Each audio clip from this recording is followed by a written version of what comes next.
documentation and other issues, just so to ensure security within our borders. And so that means in every country today, for you to access human rights, you have to have a document, and that's an identification document. So that if I go to hospital right now, I have to produce my ID. If I'm going to register my child in school, I have to produce a birth certificate. So for refugees right now, what they get is the refugee ID card. But what's the strength of this card, you see? They wait for so long to get this card, but somehow there's no strength in it.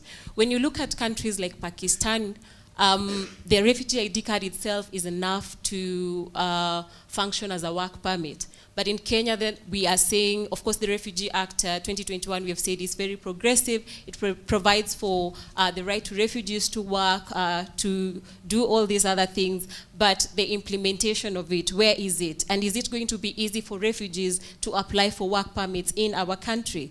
As to the progress we have made as a country, I want to make reference to, there's a document called a CRRF. It's the Comprehensive Refugee Response Framework. It was developed in 2018. And this is a document that is, it binds all UN member states, I will say, and it's about ensuring that refugees are self-reliant. And from this document came about the Global Compact of Refugees. And during this session, member states and CSOs were making pledges on what they can do. And Kenya, as a country, made a number of pledges to the international platform. So there was, it's more of integration, including ensuring more education uptake by refugees, which the government has been doing, I will say. Developing a settlement scheme. We have the Kalobeye settlement scheme. I'm told it's functioning really well. And so the most important of it is naturalization to refugees. Those who are married to Kenyan spouses and the children who are born as a result of these mixed marriages. That's a pledge was made. How far have we gone with it? I wouldn't say we have gone far with it. But I will say, like all lawyers say, the law is very clear. The law is very clear, and when you look at it, refugees should be able to get citizenship.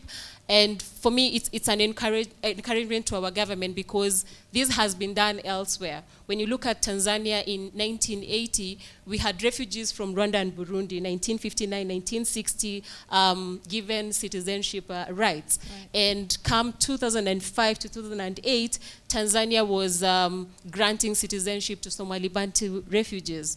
When you go to Mali, refugees from Mauritania were registered in 2018 as citizens. Right. And we have 1,161 children also born within Mali, given citizenship rights.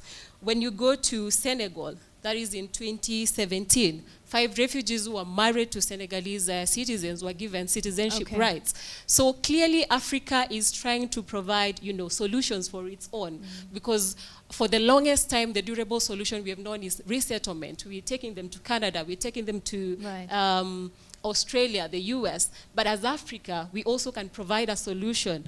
And Kenya should take lead in this. We can provide this, especially for those who, if not for everybody, then for those who are married to Kenyans and those who, are born as a result of this. All right, thank you.